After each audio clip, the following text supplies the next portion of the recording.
Summer cool cooler और home appliances लीजिए और बेफिक्र हो जाइए।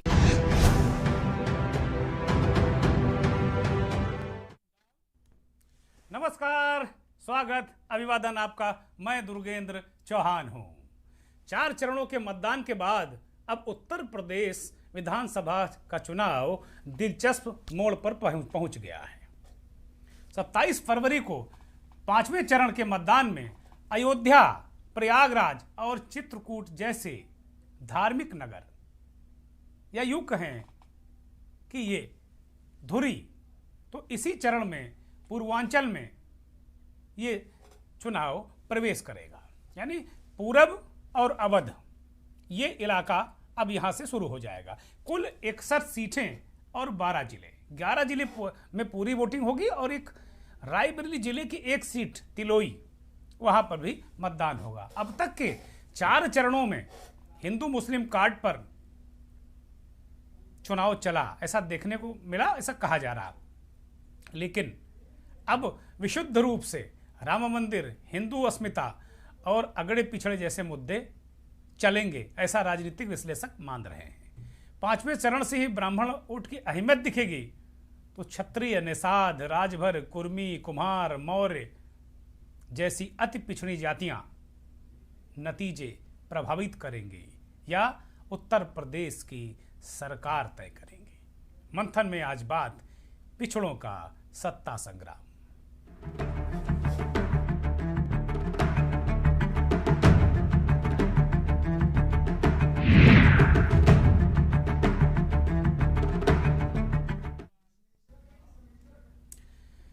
पिछड़ों का सत्ता संग्राम, ये जो 5वां चरण है ना, वो तय करेगा कि 2 धड़ों में बटे सोनेलाल पटेल के कुनबे। कभी बहुजन समाज पार्टी में हुआ करते थे सोनेलाल पटेल, अब इस दुनिया में नहीं है, लेकिन उनका कुनबा, एक तरफ उनकी छोटी बेटी अनुप्रिया पटेल अपना दल सोनेलाल चला रही और दूसरी तरफ हैं उनकी पत्नी कृष्णा पटेल और बड़ी बेटी पल्लवी पटेल। ये एक जबरदस्त तरीके से एक कुनबे में ही जंग है और ये कुनबा 2 धड़ों में बटा है। अनुप्रिया भारतीय जनता पार्टी के साथ गठबंधन में है, एनडीए में है, और पल्लवी पटेल, कृष्णा पटेल ये अखिलेश यादव के गठबंधन में है। पल्लवी केशव मौर्य जो उत्तर प्रदेश के डिप्टी सीएम हैं, उनके खिलाफ चुनाव मैदान में है, तो कृष्णा पटेल ने प्रतापगढ़ सदर से चुनाव लड़ने का ऐलान किया था और चुनाव लड़ रही हैं। इस अग्नि परीक्षा को पास करने में इस समय पूरा परिवार 5वें चरण के जिलों में लगा हुआ है, भाग दौड़ कर रहा है। सोनेलाल की पत्नी अपना दल कमेरावादी की अध्यक्ष कृष्णा पटेल, जैसा मैंने बताया कि वो इलाहाबाद सदर से चुनाव लड़ रही हैं। पल्लवी सपा के सिंबल पर चुनाव लड़ रही हैं केशव प्रसाद मौर्य के खिलाफ सिराथू से, और अनुप्रिया पटेल ने भी अपने कई उम्मीदवार उतार दिए हैं। अच्छी खासी सीटें एनडीए से झटकने में अनुप्रिया पटेल कामयाब रही हैं।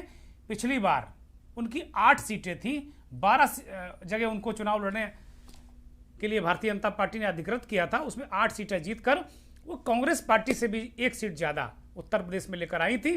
तभी भारतीय जनता पार्टी के लोग जब कांग्रेस मुक्त भारत की बात करते थे तो कहते थे कि हमारे सहयोगी दल के बराबर भी उत्तर प्रदेश में कांग्रेस टिकट चुनाव तो लड़ा, लेकिन सीटें लेकर नहीं आई कांग्रेस।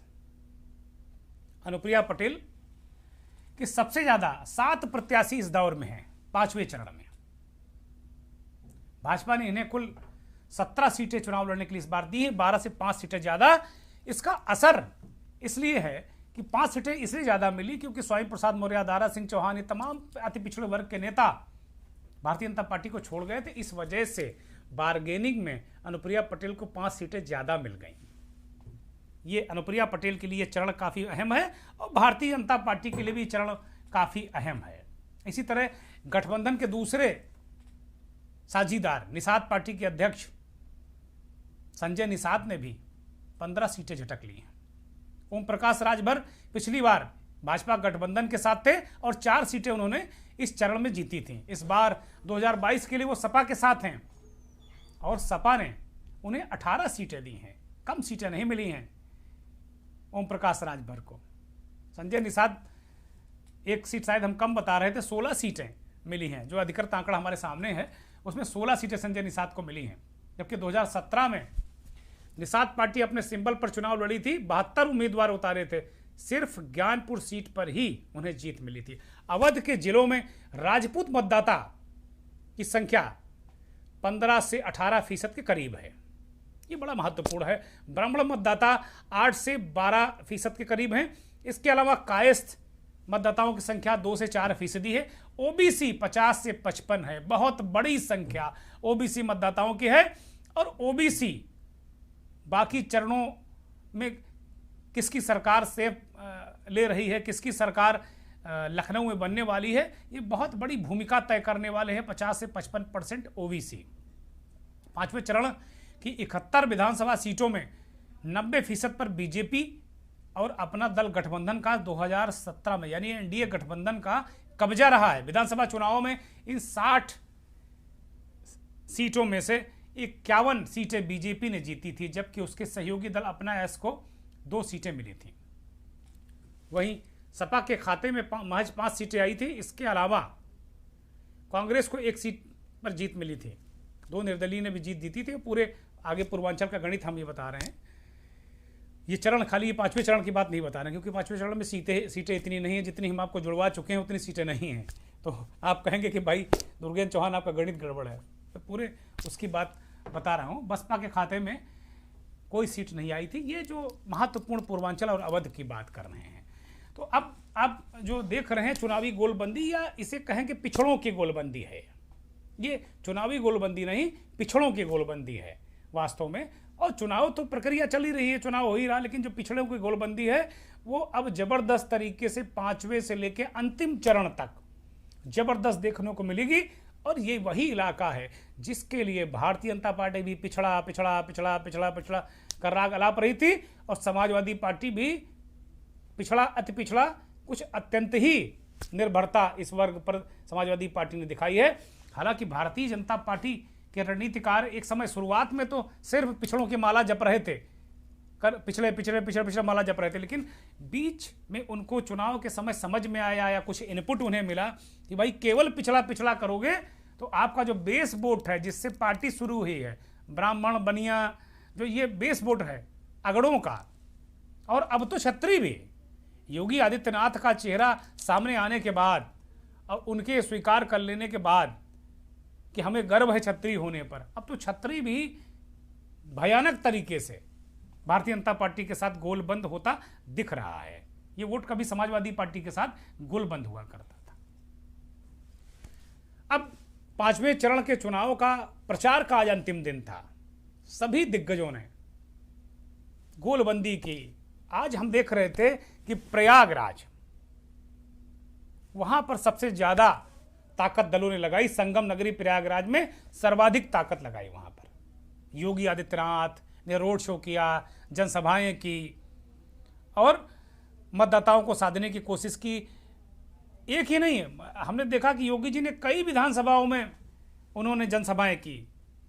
जो प्रतापगढ़ का हंडिया इलाका है, वहाँ 2 विधानसभाओं के लिए उन्होंने अपनी सभा की और याद दिलाया कि किस तरीके से वहाँ के जो अपना दल के प्रत्याशी हैं राकेश दत्त त्रिपाठी बड़े चलायमान नेता हैं।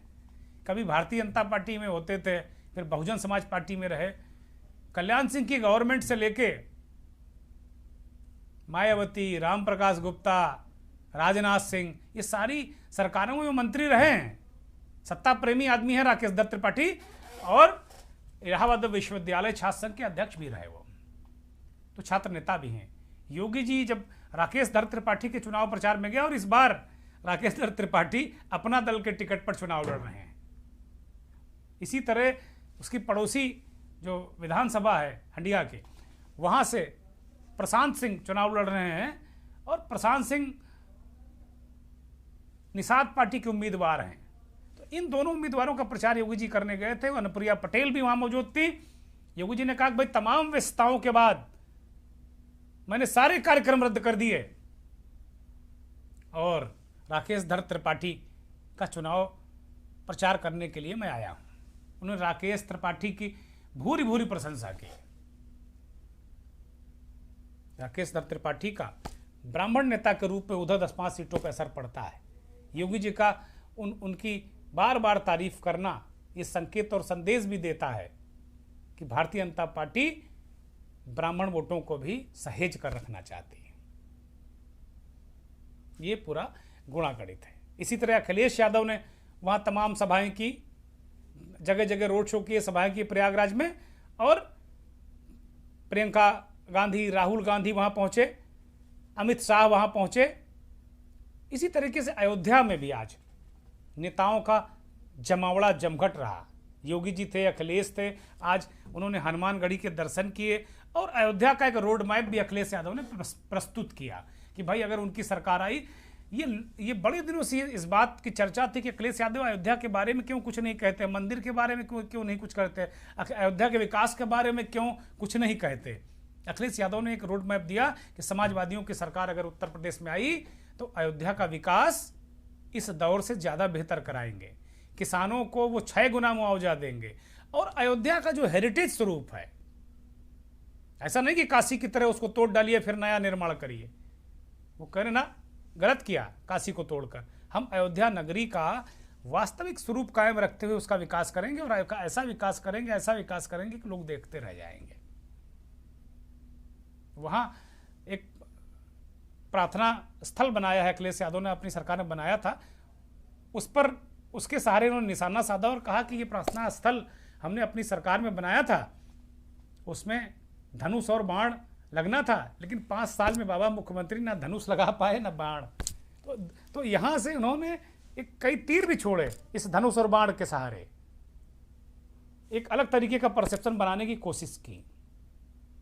अब पूरी इस घटनाक्रम पर, आज के जो राजनीतिक घटनाक्रम रहा है, चुनाव प्रचार रहा है, अंतिम दिन था आज 5वें चरण का, अमित शाह को सुनेंगे, फिर अखिलेश को आपको सुनाएंगे, और फिर प्रियंका गांधी क्या बोली, बारी बारी से सुनिए नेताओं को। Doctor Sonelal Patel medical college बनाने का काम नरेंद्र मोदी जी ने किया है। मित्रों, नरेंद्र मोदी, अपना दल और भारतीय जनता पार्टी का गठबंधन, उसकी नींव गरीब कल्याण में समाई, उसकी नींव पिछड़े, दलित, आदिवासी और गरीब को आगे बढ़ाने में समाई, और ये रास्ता आने वाले कई सालों तक चलने वाला है। माताओं, भाइयों, बहनों, डॉक्टर सोनेलाल, समाजवादियों का एक एक काम देख लो। समाजवादियों ने वो काम किए जो अंतर्राष्ट्रीय स्तर पर है। उस तरीके का विकास कराने का काम आने वाले समय में इस धार्मिक नगरी में, अयोध्या में कराने का काम समाजवादी लोग करेंगे। इसलिए मैं आप सबसे, नौजवान साथियों से अपील करता हूं कि समाजवादियों की मदद करो, पवन पांडे की मदद करो, इन्हें विधायक बनाओ, इन्हें विधायक बनाओ, और हम अपने गुरु, संत, बाबा, सब लोगों को और आपको भरोसा दिलाता हूं कि अयोध्या के विकास में हमें कुछ भी करना पड़ेगा, अयोध्या को अंतर्राष्ट्रीय स्तर पर ले जाने का काम समाजवादी लोग करेंगे। बोलने वाली हूं, ये हालात बनाए आप ही ने हैं, क्योंकि आप गुमराह होते रहते हैं, आंख मूंद के वोट दे देते हैं। कोई दुर्दुरिया में आ गया, किसी ने धर्म की बात कर ली, किसी और ने जाति की बात कर ली, लो जी वोट दिया, बात खत्म। भैया बहुत बड़ी जिम्मेदारी है ये वोट आपका, बहुत बड़ी जिम्मेदारी है, आपके अपने भविष्य के प्रति बहुत बड़ी जिम्मेदारी है।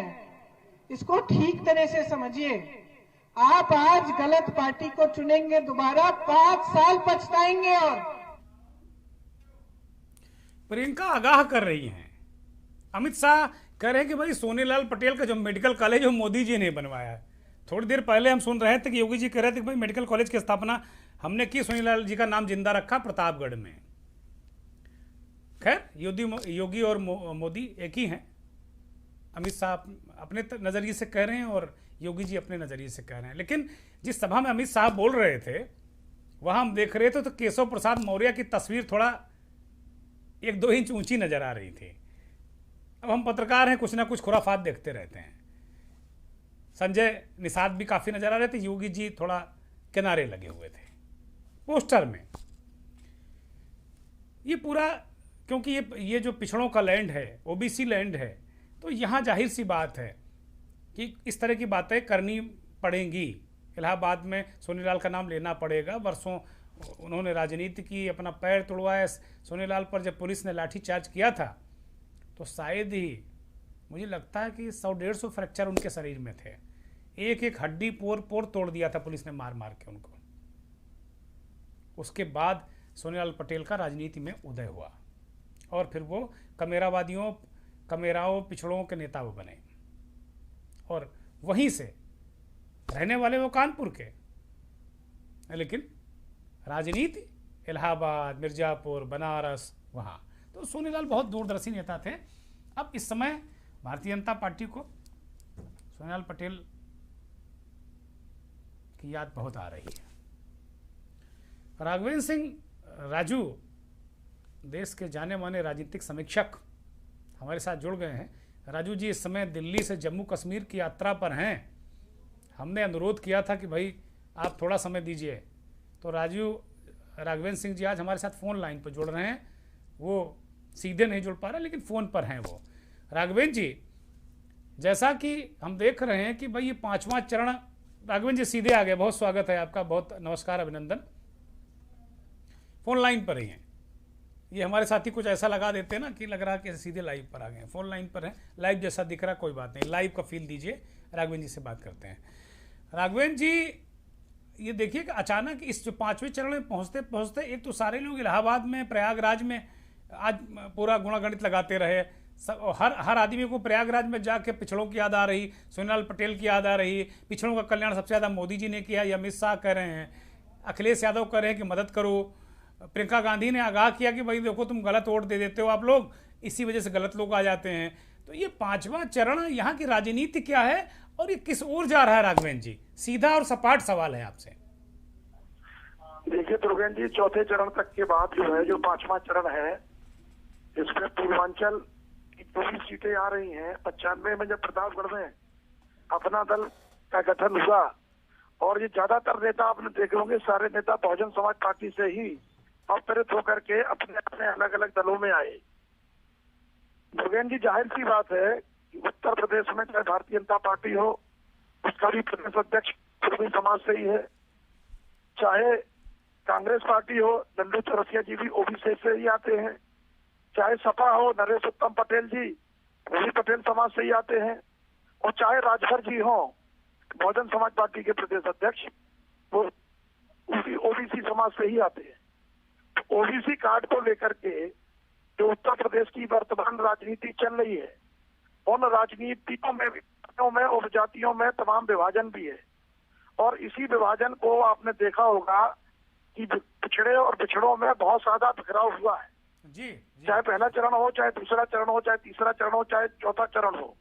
सोशल इंजीनियरिंग का जो फार्मूला इन लोगों ने बनाया, कल्याण सिंह जी के 91 के बाद जब वो दोबारा मुख्यमंत्री बने, और उसके बाद आपने देखा हो राजनाथ सिंह जी को उत्तर प्रदेश का कल्याण सिंह जी के बाद जिम्मा सौंपा गया, तो वो उनका सोशल इंजीनियरिंग उस समय नहीं हुआ है। लेकिन मोदी जी के आने के बाद 2014 से लेकर के 2017 और 2017 के बाद 2019 में जिस तरीके से सोशल इंजीनियरिंग फार्मूला को इनका मानना है कि ये जातियों और उपजातियों को जोड़ करके हम 54% तक तो हमारा पहुंचता है आंकड़ा, उस सोशल इंजीनियरिंग को जुगाड़ टेक्नोलॉजी से कैसे भी हम लोगों को समझाएंगे और उन समझा करके जोड़ तोड़ करके सत्ता हासिल कर लेंगे। जो कुर्सी पाने और चोला का रंग बदलने की जो कवायद है, आपने देखा होगा ज्यादातर दल छोड़ने वाले नेता भी इसी ओबीसी समाज से ही ज्यादा आते हैं जी। क्योंकि आपने पिछले दिनों भी देखा 2017 में जब भारतीय जनता पार्टी की सरकार बनी थी, तब भारतीय जनता पार्टी की सरकार में भी 156 ऐसे हैं 2017 में जो किसी न किसी दल से आए थे, उनकी कोई अपनी निष्ठा नहीं थी। ठीक बात। तो आज के समय में किसी की दलीय निष्ठा नहीं है, आज के समय में केवल कुर्सी पाने की एक जंग है। उत्तर प्रदेश एक बहुत बड़ा राज्य है और यहाँ से निश्चित तौर पर बहुत सारी रास्ताएं बनती हैं। उन रास्ताओं को बनाने के बाद आगे की जो भी रणनीति है, चाहे वो राज्यसभा की लड़ाई हो, आगे फिर लोकसभा आने वाला है, ये बीमारी जैसे 2023 में अभी मध्य प्रदेश का भी चुनाव होना जी लेकिन वहां पर जातियों और उपजातियों में इतने दल आपको मिलेंगे नहीं, जितनी दल वहां पर सफल नहीं होते हैं। पर आपको बहुत सारे जो दल दिखते हैं और आज अपना दल में भी आपने देखा हो जिस राघवेंद्र जी ऐसा तो नहीं कि अब ओबीसी जो है वो सत्ता में ज्यादा बार्गेनिंग करने की स्थिति में आ गए हैं, क्योंकि सारे लोग ओबीसी की माला जप रहे हैं।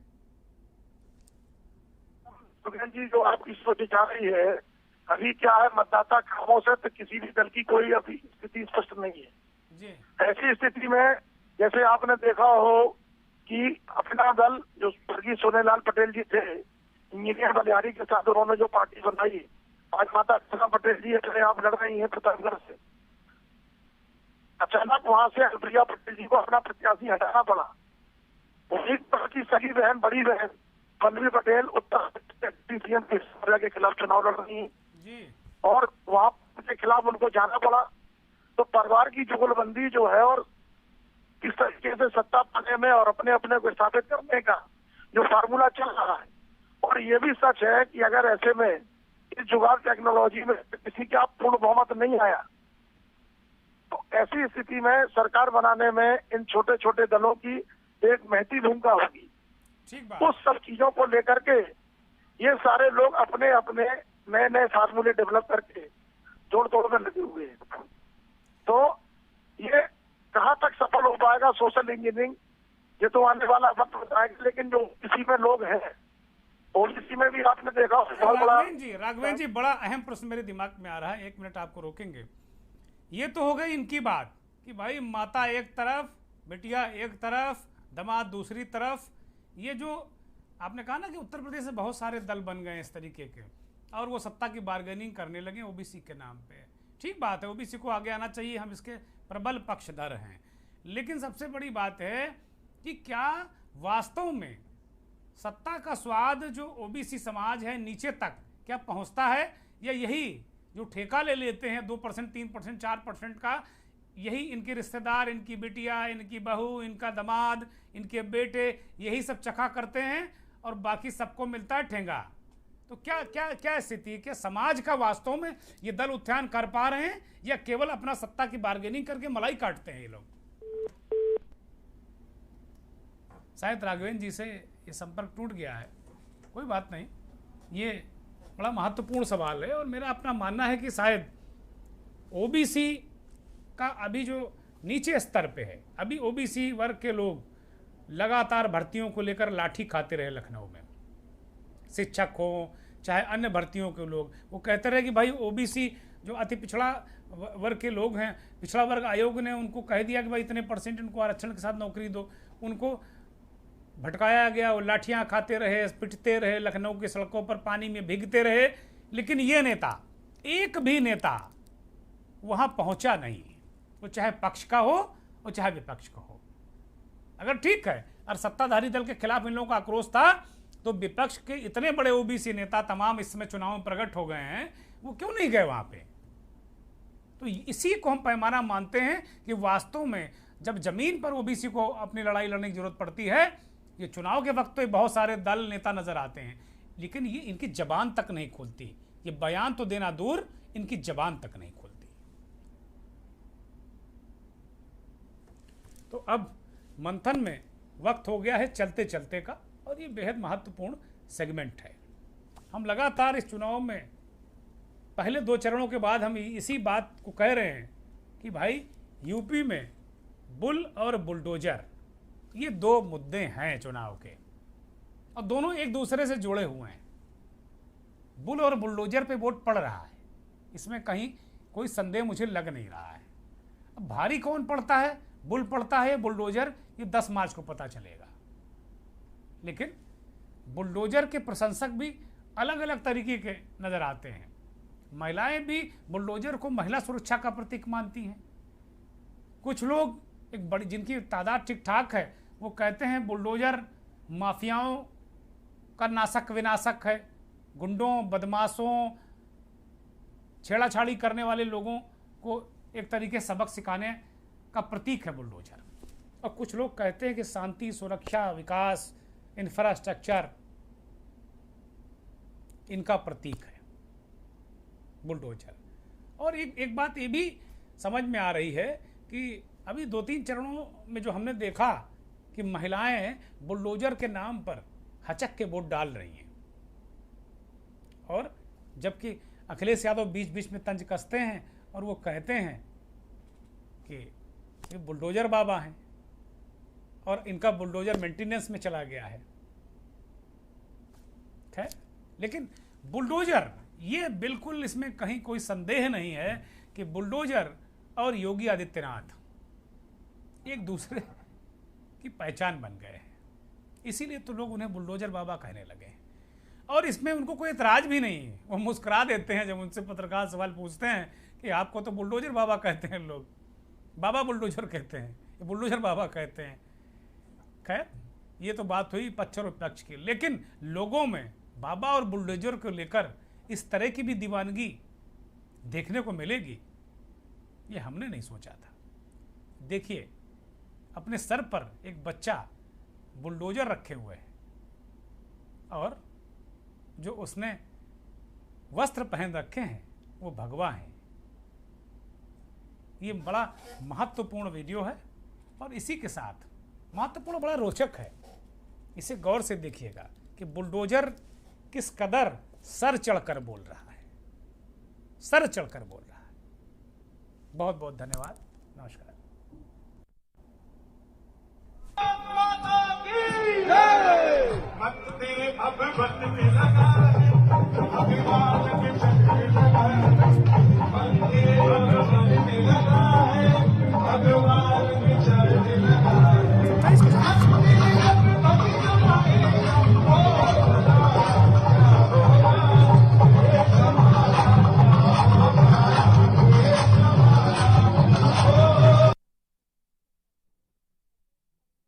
इस कार्य